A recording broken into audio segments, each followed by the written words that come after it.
সঙ্গীত শুধু সঙ্গীত নয়, এটি একটি আত্মার ভাষা। আর এই আত্মার সবচেয়ে গভীর রূপ পাওয়া যায় ভারতীয় সঙ্গীতে।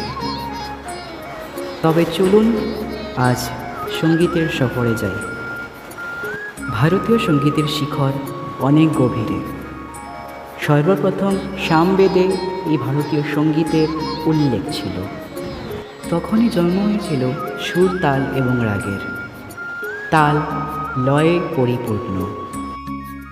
সঙ্গীতের প্রথম বিশ্লেষিত তথ্য পাওয়া যায় ভরতমুনির রচিত নাট্যশাস্ত্রে। সেখানে বলা হয় যে গীত, বাদ্য এবং নৃত্যকে একসাথে সঙ্গীত বলা হয়।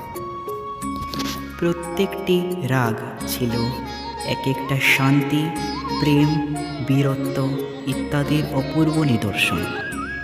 এই ভারতীয় শাস্ত্রীয় সঙ্গীতের দুইটি ধারা আছে।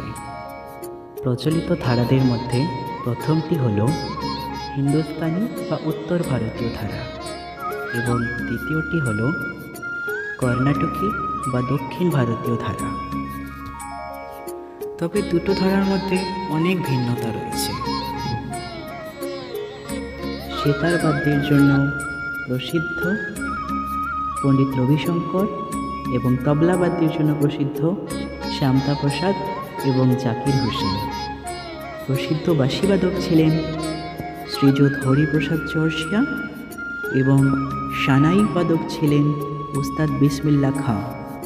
নতুন শিক্ষার্থীদের সঙ্গীত শিক্ষার সময় শাস্ত্রীয় সঙ্গীতের অভ্যাস করে গোড়া শক্ত করে নেওয়া উচিত।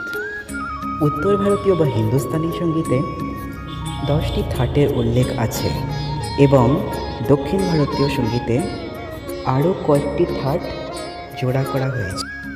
কিন্তু আজ আমরা হিন্দুস্তানির ব্যাপারে আলোচনা করব। হিন্দুস্তানিদের থাটগুলোর মধ্যে রয়েছে বিলাবল, কাফি, পূর্বী, মারওয়া, ভৈরব, ভৈরবী, আশাবরী, টোরি, কল্যাণ এবং খাম্বাজ।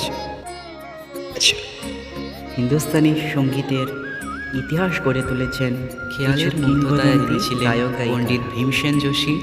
গওয়ালিয়র ঘরানা গৌরব হলেন কুমার গন্ধর্ব। আবার কর্ণাটক সঙ্গীতে এসেছেন MS শুভালক্ষ্মীর মতো দেবীসম কণ্ঠ। যখন ভীমসেন যোশীর কণ্ঠে রাগ যমান বেজে ওঠে তখন শুধু সঙ্গীত হয় না, আকাশ নেমে আসে। কুমার গন্ধর্ব যখন গান গায় মনে হয় রাগের ভিতরে যেন ঈশ্বর বাস করছেন। আর MS শুভালক্ষ্মীর গান তো এক চলন্ত প্রার্থনা। উস্তাদ আমির খান ইন্দোর ঘরানার প্রতিষ্ঠাতা, উস্তাদ রশিদ খান আজকের সময়ের কিংবদন্তি, গঙ্গুবাই হাঙ্গাল নারী কণ্ঠের শক্তি, পণ্ডিত অজয় চক্রবর্তী বাংলার গর্ব, ওনার মেয়ে কৌশিকী চক্রবর্তী তিনিও বাংলার গর্ব, উস্তাদ বড়ে গোলাম আলী খান পটিয়ালা ঘরের সূর্য।